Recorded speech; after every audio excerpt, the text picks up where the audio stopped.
무엇이 문제인가? 아멘.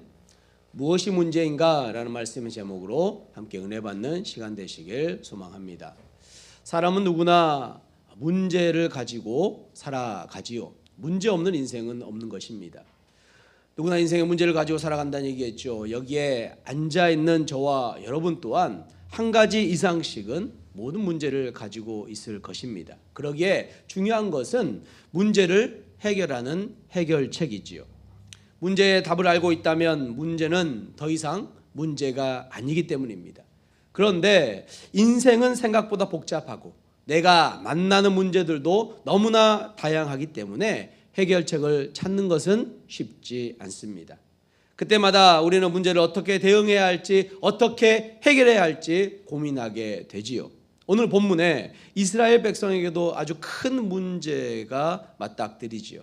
한 타락한 레위인으로부터 시작한 이 문제가 걷잡을 수 없도록 커집니다. 레위인은 자신의 첩을 윤관하고 죽인 베냐민 기브아 사람들에게 복수를 하려고 합니다. 그런데 그 복수의 시작은 첩을 죽인 악에 대한 심판이 아니었지요. 즉 자신의 욕심에 대한, 욕구에 대한 복수였습니다. 그래서 이를 해결하려고 미스바에 모인 이스라엘 백성들에게 사실을 왜곡해서 전하지요. 그리고 이스라엘을 악을 제거하기를 거부하는 베냐민과 전쟁을 선포합니다.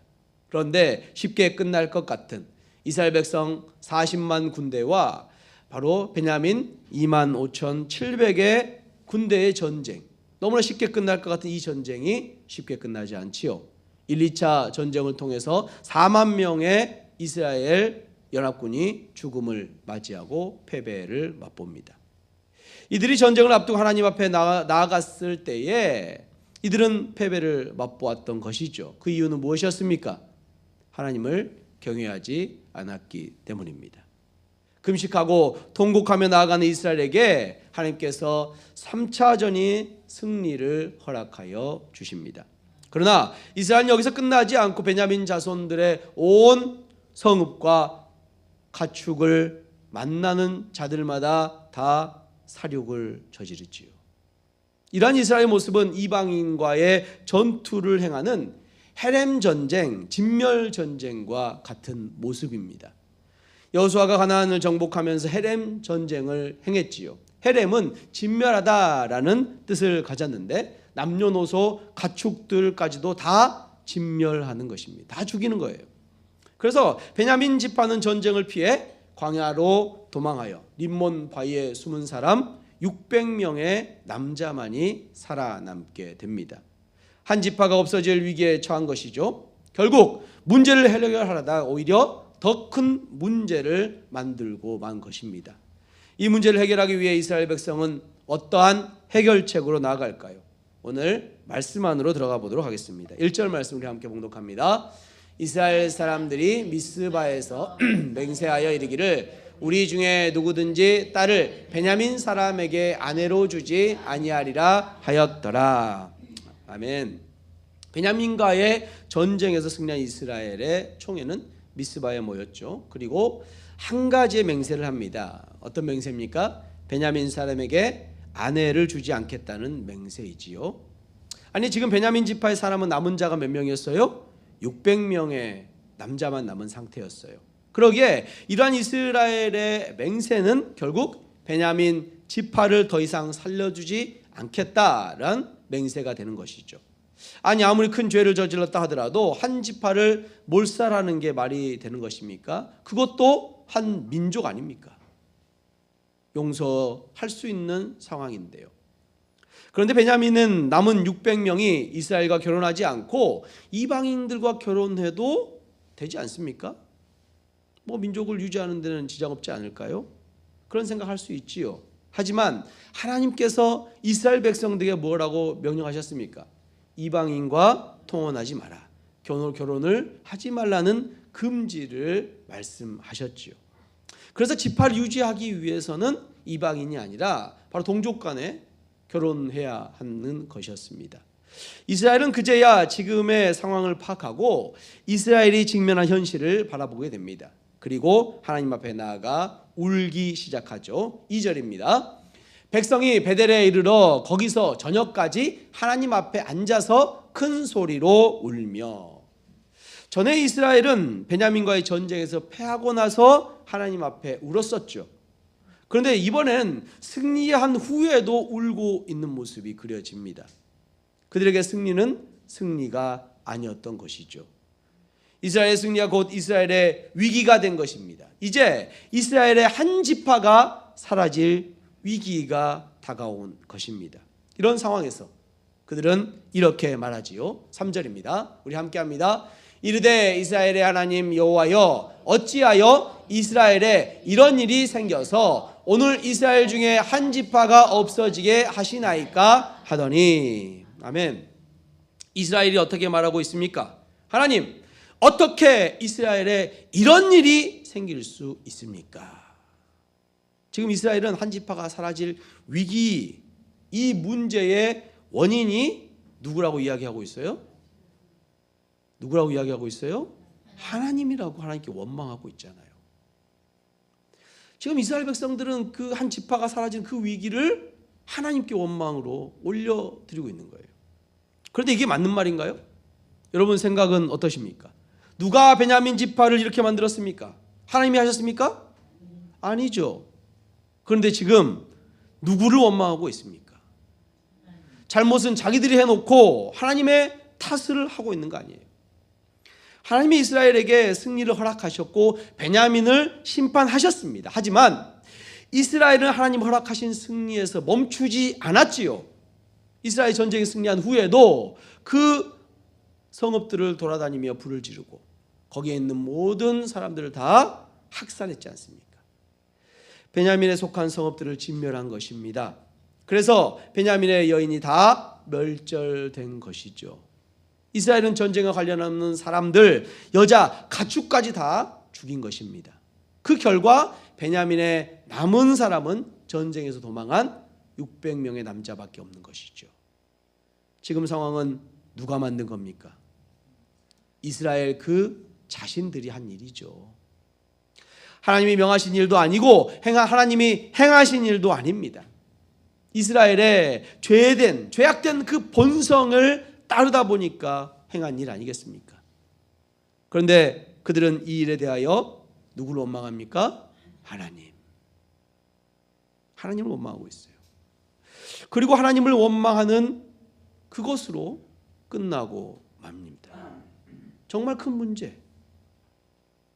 이스라엘 백성이 이 문제에 대해 하나님께 도움을 구하거나 하나님 어떻게 해야 됩니까? 어떻게 할지 모르겠습니다. 하나님의 뜻을 구하는 것이 아니었어요. 그냥 하나님께 원망만 하고 끝났다는 거예요. 이게 더 큰 문제인 거죠. 우리도 가끔 인생을 살다 보면 어려움이 닥치죠. 나의 기도와 정반대의 응답들을 받게 되고 정말 내 눈에 보이는 환경들이 해결되지 않는 상황 가운데 우리는 가끔 주님께 원망하지요. 주님, 제 기도는 안 들어주십니까? 하나님 어디에 계십니까? 하나님이 살아계신 게 맞습니까? 원망하기도 합니다. 그러나 신앙인은 어떻게 합니까? 믿음 있는 자는 어떻게 합니까? 그렇게 원망을 하더라도 주님 도와주세요. 주님 어떻게 하면 되겠습니까? 주님의 뜻대로 따르겠습니다 라고 더욱 주님을 의지하는 게 정말 신앙인 하나님 나라의 백성의 모습 아니겠어요? 그런데 이스라엘은 그렇게 하지 않고 있다는 거예요. 하나님 원망하고 하나님 의지하지 않고 있는 것이죠. 베냐민과 싸우기 전에는 그래도 하나님께 질문했잖아요. 하나님 어떻게 해야 됩니까? 하나님 올라갈까요? 말까요? 누가 먼저 갈까요? 그렇게 질문이라도 했어요. 그런데 지금은 이스라엘은 이 문제에 대해서 하나님께 묻지 않고 있다는 사실입니다. 그저 하나님께 제사만 드립니다. 4절입니다. 이튿날에 백성이 일찍이 일어나 거기에 한 제단을 쌓고 번제와 화목제를 드렸더라. 이스라엘 백성이 지금 하나님께 드리는 제사, 그 제사의 의미는 무엇입니까? 이 행위는 하나님께 이 문제를 묻기 위함입니까? 아닙니다. 너무나 형식적인 제사만 드리고 있는 거예요. 전쟁에 승리했으니 승리를 마치고 나서 제사로 나가고 있는 거예요. 만약에 이들이 정말 진정으로 하나님께 묻고 있는다면 이 문제를 해결해 주세요. 이 한 지파가 사라지는 이 문제를 해결해 주세요라고 하나님 앞에 나아가는 것이었다면, 이 제사가 그런 제사였다면 이들은 어떻게 해야 됐을까요? 베냐민 지파와 전쟁 가운데 2차 전쟁 실패 후에 이들이 어떻게 했습니까? 금식하며 통곡하며 주님께 납작 엎드렸잖아요. 주님께 모든 걸 맡깁니다라고 고백했잖아요. 근데 이들은 좀 그냥 울고만 있지요. 전혀 그런 모습이 보이고 있지 않다는 것입니다. 그렇게 이 제사는 그냥 형식적으로만 드리는 제사일 뿐입니다. 그런 제사 주님께서 받으시겠습니까? 하나님께서 흠령하시겠습니까? 받지 않으시는 것이죠. 이스라엘 백성은 하나님께 묻거나 의지하지 않고 이제 다른 방법을 찾고 있습니다. 이러한 고민 과정에서 또 한 가지의 맹세가 생각이 납니다. 5절입니다. 이스라엘 자손이 이르되 이스라엘 온 지파 중에 총회와 함께하여 여호와 앞에 올라오지 아니한 자가 누구냐 하니 이는 그들이 크게 맹세하기를 미스바에 와서 여호와 앞에 이르지 아니하는 자는 반드시 죽일 것이라 하였음이라. 아멘. 이스라엘은 베냐민의 악행을 처벌하기 위해 미스바에 모였었죠. 거기에서 맹세를 한 거예요. 어떤 맹세를 했어요? 여호와 앞에 이르지 아니하는 자는 반드시 죽이겠다. 우리와 함께 베냐민을 치러 전쟁에 나가지 않냐는 그런 사람들은 다 죽이겠다라고 맹세를 한 거예요. 베냐민을 벌하는 전쟁에 참여하지 아니하면 지파를 죽이겠다는 맹세. 물론 하나님의 백성으로서 공의와 정의를 실현하는 그 대의 명분이 있었음에도 너무나 성급한 맹세를 한 것이죠. 6절 말씀입니다. 이스라엘 자손이 그들의 형제 베냐민을 위하여 뉘우쳐 이르되 오늘 이스라엘 중에 한 지파가 끊어졌도다. 이스라엘의 때늦은 후회를 하고 있어요. 정의감에 불타서 하나님의 뜻이 아닌 자신의 뜻대로 행했던 결과, 그 결과가 눈앞에 보이고 있는 것이죠. 그리고 고민합니다. 7절 우리 함께 합니다. 그 남은 자들에게 우리가 어떻게 하면 아내를 얻게 하리요? 우리가 전에 여호와로 맹세하여 우리의 딸을 그들의 아내로 주지 아니하리라 하였도다. 아멘. 고민하는 과정에서 또다시 자신들이 한 또 다른 맹세가 생각이 납니다. 베냐민 지파에게 자신의 딸들을 주지 않겠다는 맹세 말이죠. 우리는 여기서 이스라엘이 미스바에 모였을 때에 모든 백성이 이 일에 동참하며 강한 의지를 가질 수 있도록 두 가지 맹세를 했던 것이 알 수 있지요. 첫 번째 맹세가 뭐죠? 베냐민에게 딸을 주지 않겠다. 두 번째 맹세는 뭡니까? 베냐민 그 지파와 전쟁에 동참하지 않으면 심판하겠다, 죽이겠다. 이 두 가지 맹세를 했던 것이에요. 이스라엘은 앞뒤 가리지 않고 죄악을 바로잡으려고 그런 생각 가운데 맹세를 하게 됩니다. 하지만 이 맹세는 너무나 성급한 맹세였죠. 그래서 이 맹세가 오히려 부메랑이 돼서 이스라엘에게 돌아오게 됩니다. 지킬 수 없는 이 맹세를 어떻게 해야 할까요? 이스라엘은 두 가지 맹세를 지킬 수 있는 나름의 방법을 생각해 냅니다. 맹세를 어기지 않으면서도 할 수 있는 방법을 찾는 것이죠. 두뇌를 풀 가동합니다. 그래서 나온 것이 두 가지 대책입니다. 거기서 오늘 그 본문은 첫 번째 대책에 대한 이야기죠. 8절 9절 말씀입니다. 또 이르되 이스라엘 지파 중 미스바에 올라와서 여호와께 이르지 아니한 자가 누구냐 하고 본즉 야베스 길르앗에서는 한 사람도 진영에 이르러 총회에 참여하지 아니하였으니 백성을 계수할 때에 야베스 길르앗 주민이 하나도 거기에 없음을 보았음이라. 아멘. 이스라엘 미스바에 모였을 때 그곳에 오지 않는 사람이 있었어요. 누구죠? 야베스 길르앗 사람들. 베냐민과의 전쟁 가운데 오지 않았다는 사실이에요. 야베스 길르앗에 한 사람도 오지 않았다는 거예요. 그래서 그들은 첫 번째 맹세와 관계가 없는 사람이지요. 왜 첫 번째 맹세와 관계가 없습니까? 그 맹세할 당시에 그곳에 없었잖아요. 맹세할 당시에 그곳에 없었으니까 그들은 이 맹세와 전혀 상관이 없는 사람들인 거예요. 뿐만 아니라 이들은 둘째 맹세에도 해당되지 않는 사람들이기도 하지요. 전쟁에 참여하지 않았으니까요. 미스바에 오지 않았기 때문에 이들은 심판하는 것은 정당하다는 생각이 든 것입니다. 그래서 야베스 길앗 사람들을 모두 죽이고 여자들은 사로잡아 베냐민에게 주기로 합니다. 그들의 생각한 대책 10절 11절입니다. 회중이 큰 용사 12,000명을 그리로 보내며 그들에게 명령하여 이르되 가서 야베스 길앗 주민과 부녀와 어린 아이를 칼날로 치라. 너희가 행할 일은 모든 남자 및 남자와 잔 여자를 진멸하여 바칠 것이니라 하였더라. 이스라엘은 큰 용사 몇 명이요? 12,000명을 야베스 길르앗으로 보냅니다. 12,000명의 군인을 보낸 것이죠. 그리고 그곳에 있는 주민들은 모두 진멸하죠. 남자뿐만 아니라 남자와 잔 여자, 누구죠? 아내들이죠. 아내들, 부인들도 다 죽인 것이죠. 자녀들도 죽였습니다. 모두 가축들도 죽여요. 다만 누구를 남깁니까?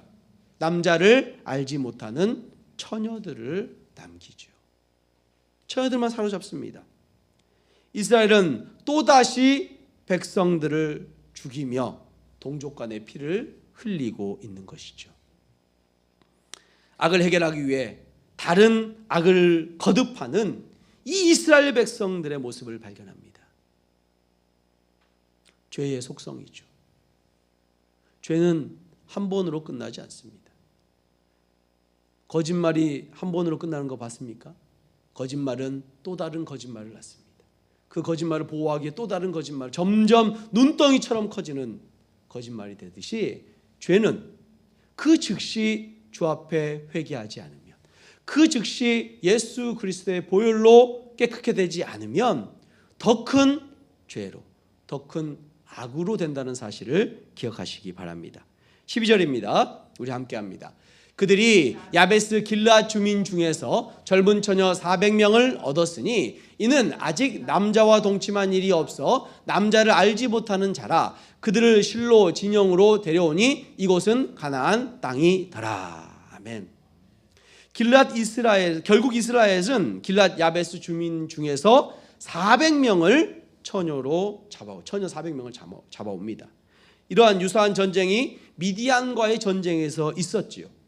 민수기 31장 17, 18절입니다. 그러므로 아이들 중에서 남자는 다 죽이고 남자와 동침하여 사내를 아는 여자는 다 죽이고 남자와 동침하지 아니하여 사내를 알지 못하는 여자들은 다 너희를 위하여 살려둘 것이니라.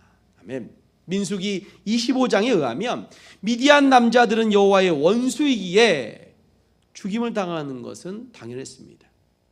미디안 여인들 중 남자를 아는 자들은 이스라엘 남자들을 유혹했어요. 또한 유혹당한 이스라엘 백성들 어떻게 했습니까? 그들을 따라 우상을 숭배한 것이죠. 여호와께 반역을 저질렀어요. 그렇기 때문에 그들이 죽음은 너무나 당연했습니다. 따라서 미디안 처녀들만을 남겨놓은 것이지요. 그런데 베냐민 지파는 순전히 시바지를 얻기 위해 야베스 길르앗과의 전쟁을 한 것입니다. 이러한 이스라엘의 모습 어떻습니까? 정당해 보이십니까? 정의로워 보이십니까? 전혀 그렇지 않지요. 베냐민 기브아의 악행을 징벌하기 위해 시작한 전쟁의 결국은 더 큰 악행으로 번지고 만 것입니다. 성경은 이러한 이스라엘의 모습을 한마디로 정의하고 있지요. 무엇이라고 정의합니까? 이곳은 가나안 땅이더라. 이곳은 가나안 땅이더라라고 정의하고 있어요. 가나안 땅이 어떤 곳인데요? 가나안 땅이 어떤 곳입니까? 아브라함의 약속한 땅이 아닙니까? 젖과 꿀이 흐르는 땅이 아닙니까? 하나님께서 주시겠다 약속한 땅이 아닙니까? 그러나 가나안 땅은 처음부터 이스라엘 백성의 땅이 아니었죠. 이곳에 누가 있었습니까? 이방 민족들이 점령하고 있었잖아요. 그런데 그 땅이 왜 젖과 꿀이 흐르는 땅인 줄 아십니까? 왜 그 땅이 젖과 꿀이 흐르는 땅일까요? 물론 12명의 정탐꾼이 갔을 때 포도송이가 있고 이 젖과 꿀이 흐르는 땅이라고 얘기했지요.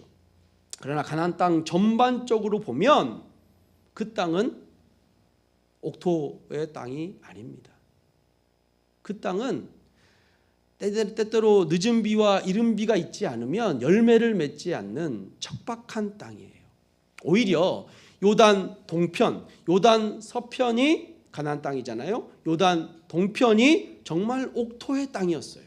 요단 동편에 있던 세 지파가 있죠. 루벤, 갓, 므낫세 반지파.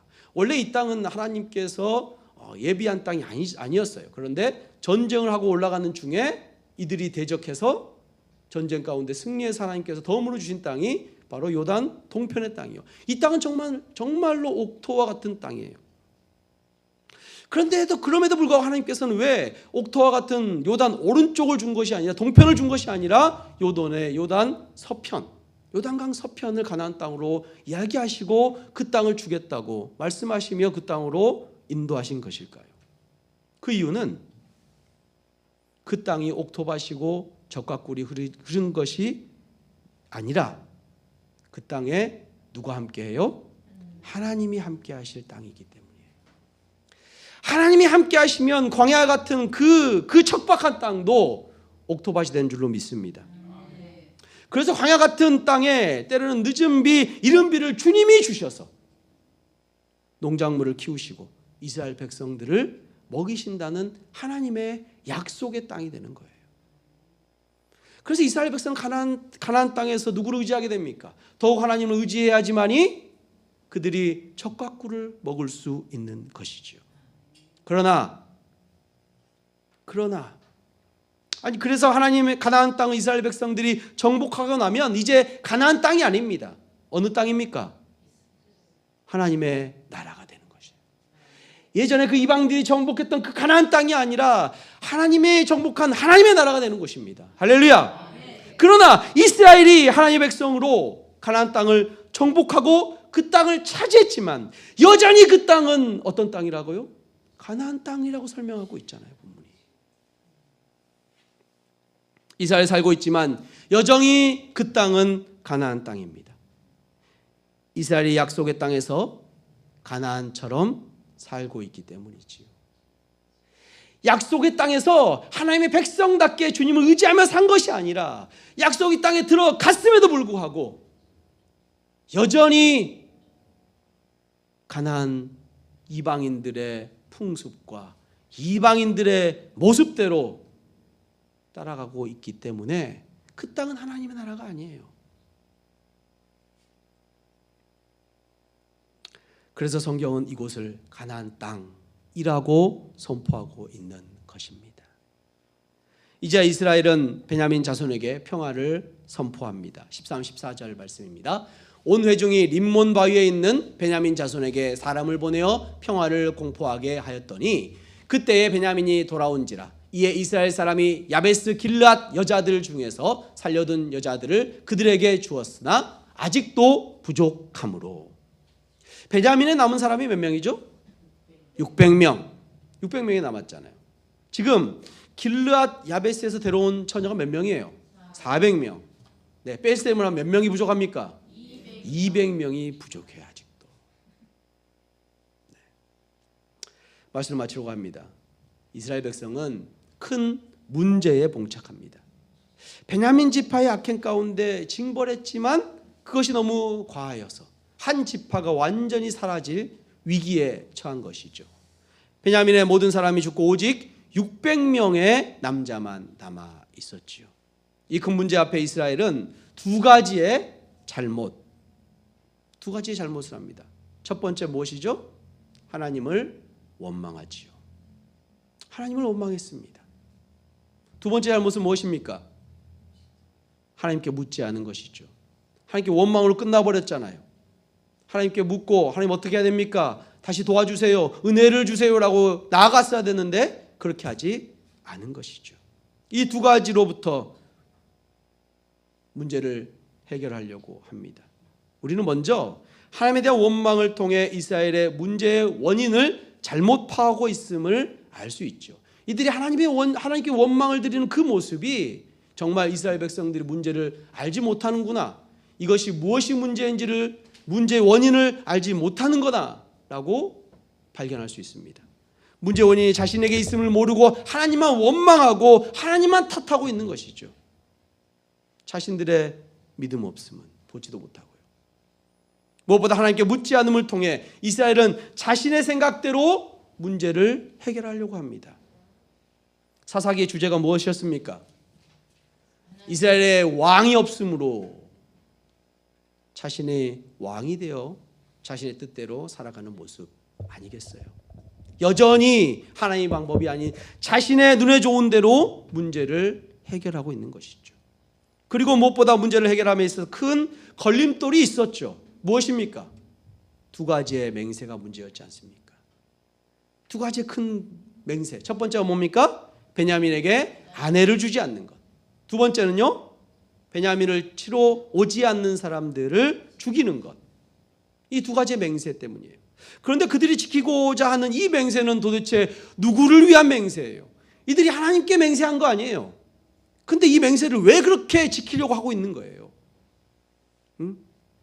이렇게 하면, 정말 이 맹세를 지키면 하나님이 기뻐하실까요? 하나님께서 그래 내 앞에서 맹세한 거 잘 지켰구나 라고 칭찬하실까요? 그렇게 칭찬하실 리가 없죠. 아니, 맹세를 지키기 위해서 하나님의 그 말씀, 언약, 율법들은 전혀 지키고 있지 않잖아요.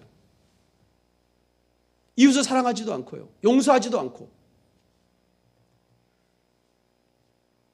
정말 그들이 맹세를 온전히 지키려 했다면, 정말 맹세를 지키려 했다면 400명의 처녀도 죽여야 되는 거 아니에요? 그들이 오지 않았잖아요. 그럼 그들 다 죽인다고 했으니까 400명 남겨두면 안 되죠. 결국 자신의 목적을 위해 맹세를 이용하고 명분만 남은 맹세를 지키기 위해 어리석은 일을 벌이고 있는 것이지요. 자신의 잘못을 인정하지 않고 정말 바보같이 앞뒤가 안 맞는 일을 행하고 있는 것이에요. 성급한 맹세와 그로 인한 비극은 우리 사사기서에서 앞에서 봤던 장면이 떠오릅니다. 누구죠? 입다의 모습이 떠오르지 않습니까? 잘못된 맹세를 통해서 그의 딸을 죽이는 그 입다의 모습과 뭐가 다릅니까? 잘못된 소원 맹세는 하나님의 규약에 따라 철회하면 되지요. 이미 하나님의 약속이 있지 않습니까? 규약이 있지 않은가? 율법이 있지 않습니까? 그런데 자신의 잘못을 인정하지 않고 잘못된 맹세를 철회하기보다는 하나님 앞에 용서를 구하고 엎드리기보다는 자존심을 지키기 위해 또 다른 망령된 일을 행하고 있는 것이죠. 결국 이스라엘은 길앗 야베스 주민을 쳐서 400명의 처녀를 사로잡아 베냐민의 남은 남자들에게 줍니다. 이것이 이스라엘 백성이 문제를 해결하는 방법이었어요. 마치 가나안 땅의 모습과 가나안 땅의 이방과 같이 자신들이 좋은 방법대로 행하고 있는 것이죠. 사랑하는 성도 여러분, 문제를 해결하기 함에 있어 우리의 모습이 가나안 땅의 모습과 같지는 않습니까? 저와 여러분의 모습이 가나안 땅에 거주하고 있는 지금 보이는 이스라엘의 모습과 똑같지 않냐, 이 물음입니다. 지금 이스라엘에 대한 평가가 그렇지요. 이스라엘이 하는 일이 가나안과 같았습니다. 왕이 없는 이스라엘의 모습이 그러했던 것이지요. 자신을 왕으로 생각하고 나아간 모습이요. 지금 우리의 모습은 어떻습니까? 우리가 믿는 자로서 세상과 다르지 않다면 우리가 속해 있는 곳에서 그들은 우리에게 이렇게 말할 거예요. 이곳은 가나안 땅이더라. 이 집은 세상과 다르지 않더라. 이 교회는 세상에 속해 있더라. 이 사람들은 세상 사람들과 같더라. 정말 무서운 평가 아닙니까? 혹시 주님이 우리에게 그런 평가를 하고 계시진 않을까요? 지금 우리의 모습도 가나안 땅 이방인의 모습은 아닌지 점검해 보시기 바랍니다. 우리는 우리 앞에 놓인 문제의 해결을 위해 가나안 땅과 세상 사람들과 같이 해서는 안 됩니다. 그렇게 되지 않기 위해서 우리는 우리의 문제를 우리의 생각대로 해결해서는 안 됩니다. 세상의 방식대로 해결해서는 안 됩니다. 세상이 말하는 방식에 접근해서는 안 됩니다. 문제의 해결은 우리 안에 있지 않아요. 우리 생각 안에 있지 않습니다. 문제 해결은 어디에 있습니까? 오직 여호와 하나님께 있는 줄로 믿습니다. 오직 하나님만이 해결책인 줄 믿습니다. 하나님만이 정답인 줄 믿습니다. 그 하나님께 원망으로 나아가는 것이 아니라 그 하나님을 신뢰하며 의지하며 나아갈 때 우리를 살려주신 그 주님께서, 우리를 자녀 삼아주신 그 주님께서 가장 좋은 하나님의 방식으로 해결하실 줄 믿습니다. 먼저 하나님께 두 손 들고 나아가 물으며, 그랬을 때 주님이 주신 방식대로 순종하며 나아가는 저와 여러분이 되어야 할 줄 믿습니다. 오직 주님께 모든 해결책이 있음을 신뢰하며 나아가는 주님의 은혜의 성도님들 되시길 주님의 이름으로 축원합니다. 아멘. 우리 결단의